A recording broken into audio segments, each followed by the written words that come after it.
can again turn it through, but you don't have to, because you do a full covering over the whole suit anyway. Now, the only difference when we're working with the polystyrene balls is they are slightly bigger. So we need to cut basic shape in a little bit of wadding, because we don't want it to look like it's got balls stuck in it. So this just gives you a little bit of protection against making it really bumpy.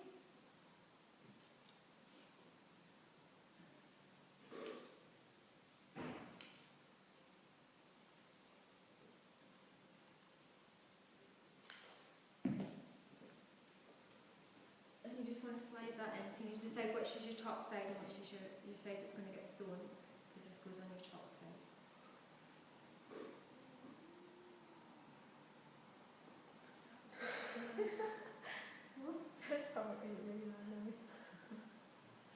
Mine's been doing that too. So that's just going to give you that little bit of protection, and obviously we want to put the balls now, the polystyrene balls in behind that. Now, most of you will remember from when you had bean bags, Go everywhere when we got these. So just be careful, they're very, very static and they will stick to you incredibly. We still use the funnel again, because it just makes life easier. Make sure the funnel is where you want it to be. And a cut with, that's where the cut was wet.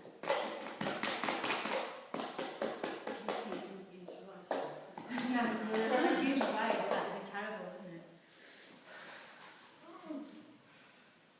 And we just pour those in. Yeah, not as badly as I just did. The whole point is to avoid. I know! The fun is too small. That's not the opposite. Oh, should we follow in from this one on?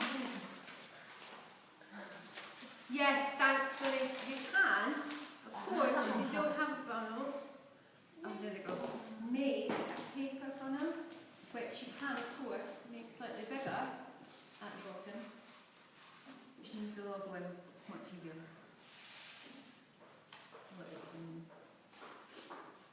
So you want to fill up the belly until you think it's as full as you want it to go.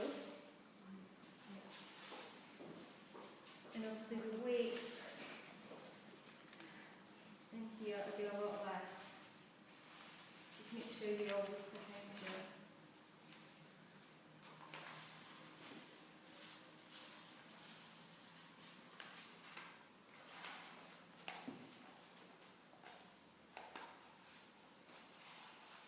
Nikki, would you hold that for me? Just there. No, just the paper. That's good, thank you.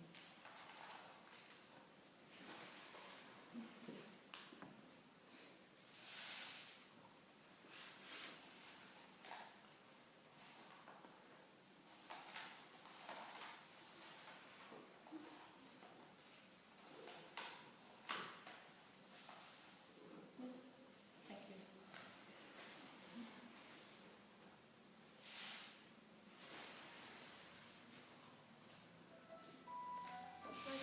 Sorry.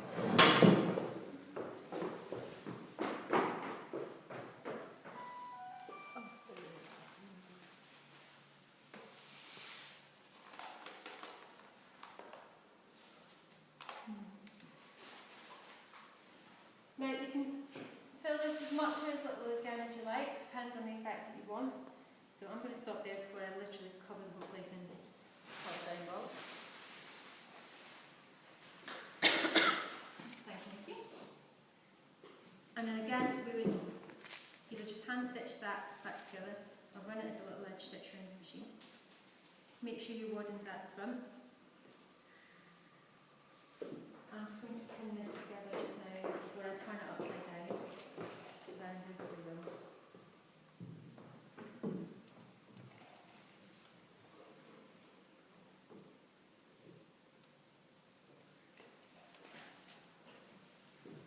And then you would get your placement right for where you want that on, pin it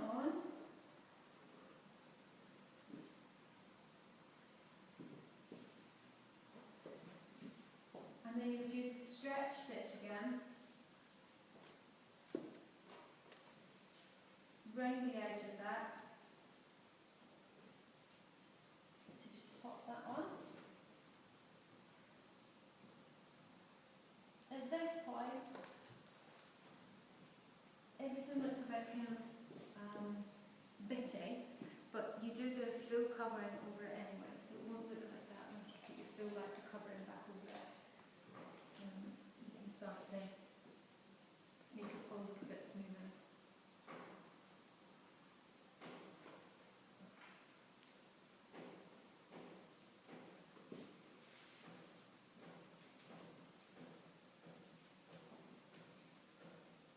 And try and stretch that round, just get your positioning right. And then of course you can as well pad in with your wadding, cut some sections in there just so it's a little bit smoother on the take right there. It's a pregnant man. It is a pregnant man, it's amazing what we can create in costume. Or a mum who's drank one too many beers. Yeah. It's maybe a little bit low up actually for a man. A man's a little bit carries his weight just a tiny bit higher than a pregnant lady. Obviously. Okay, so that keeps it nice and light. And you can play around with how much how far you stretch this lycra back, to how flat it goes, how far you stretch it down. I could shove that right up now and just sew it in here if I wanted to, or I can pull that down and have it much smoother. I've also got a couple of balls just there, as you can see. You can see where it's got a bit bumpy there. I've accidentally got a couple of balls in the front.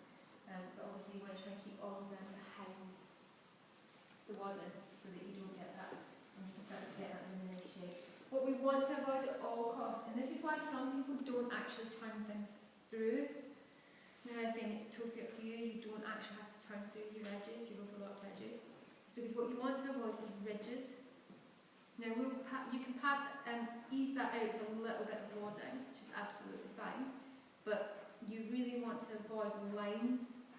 You want to get it as smooth as you possibly can, so that when you put that layer over the top, you can't see it. It's just all nice and smooth and looks like a body. So some people don't turn through because obviously the overlocked edge is a bit smoother.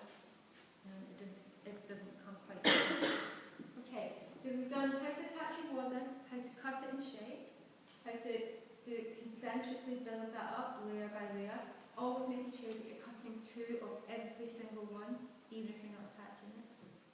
How to temporarily place it with your spray glue, and then how to stitch it on, making sure every 4 or 5 stitches you tie up. How to use a slightly heavier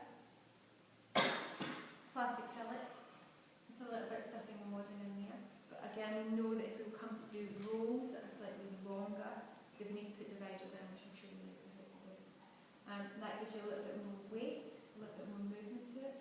And then we've got using again lycra pouches. How to work with the polystyrene balls, making sure that we've got a layer of wadding in there to smooth that over, filling that up as much as we want, and then making sure that we use a stretch stitch to attach that and tie it off every 3 or 4 stitches as well, in case we've got a stitch in there. Okay. So these are the different kind of paddings that we use, specifically if we wanted to create a fat suit.